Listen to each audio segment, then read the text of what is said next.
Szīrso walks out right before the bell rings.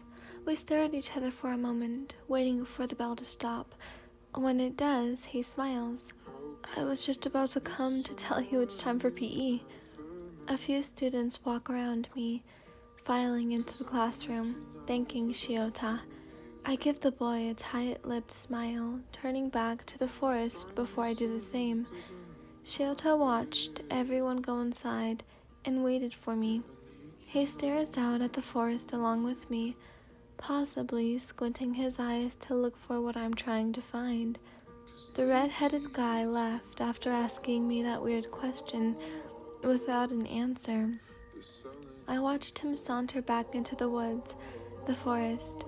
Strangely, it had reminded me of something I had heard before, something from Mᴜsɪᴄ, and there's no way I could be having deja vu, and I definitely did not imagine his question, so the only logical conclusion would be we should go back. He's an alien, but before that he considers himself a teacher. I turn my head and meet Szīrso's eyes.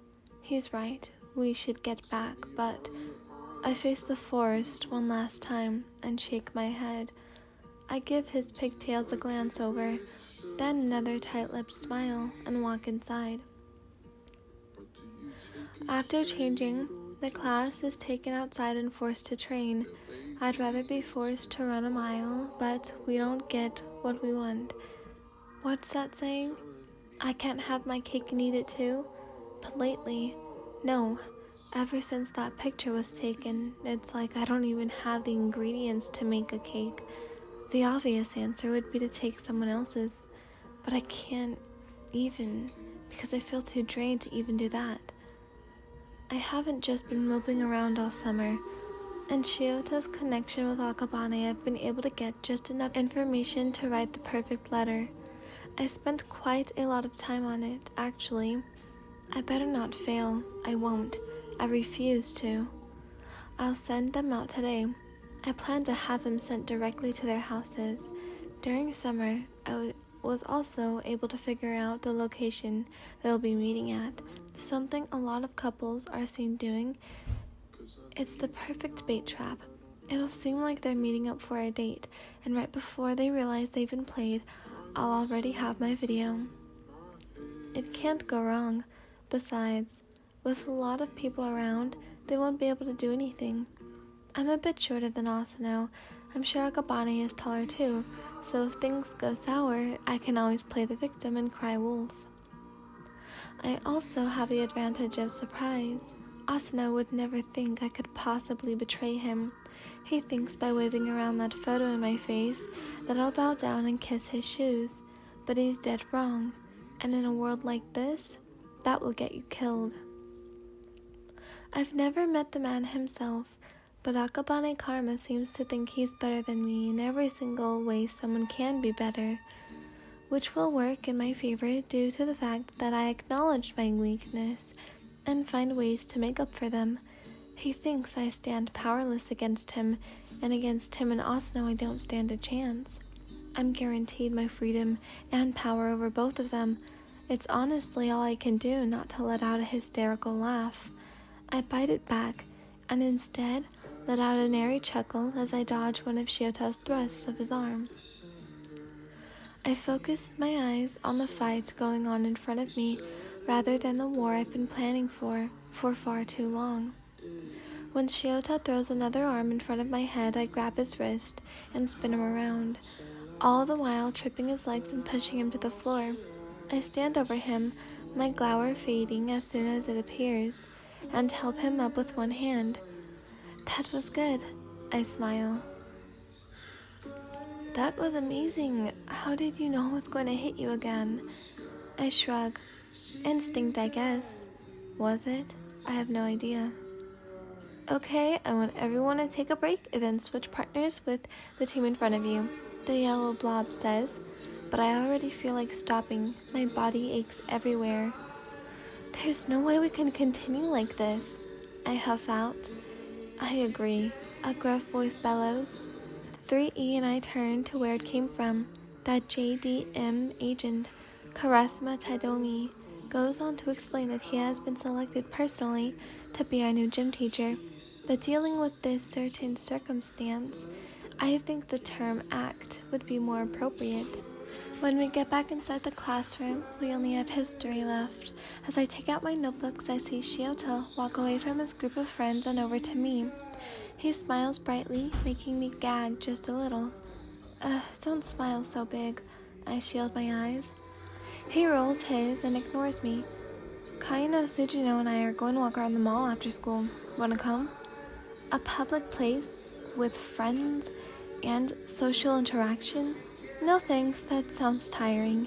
Szīoto grabs my shoulders and shakes me. Come on, Wyan. This is something I would expect from his green girlfriend, not him. I glare.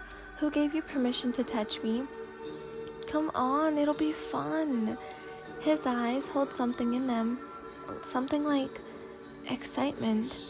I wonder if it's normal to feel excited. I've never seen it on Asano. When I look in the mirror, I've never seen it on me. I wonder what it feels like. Fine. I roll my eyes. But just so you know, you owe me. Sure. He smiles again, then walks back over to Sujino and Kaino. I watch him, watch his actions.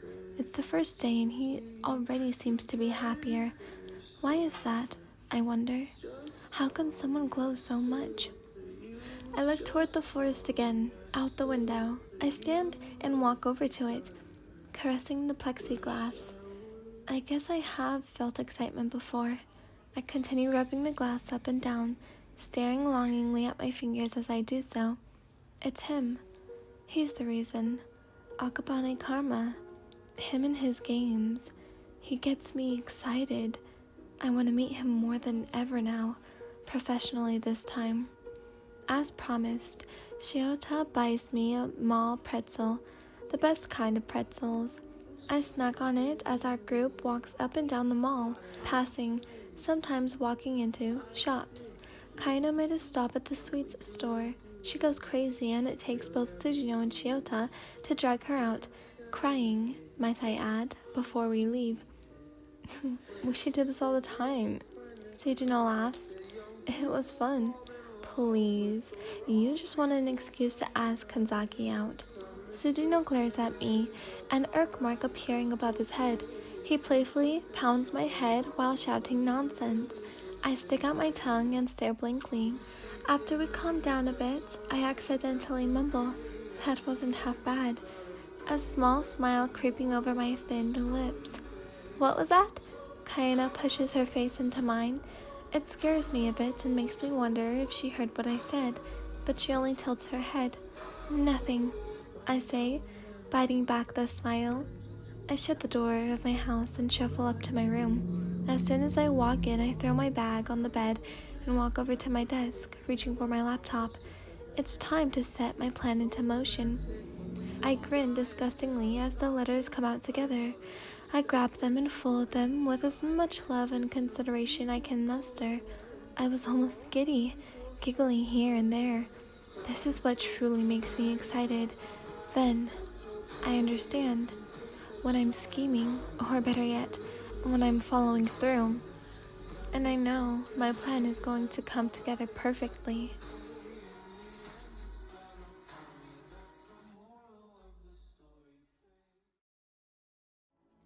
He's never gonna make it. All the poor people he's forsaken.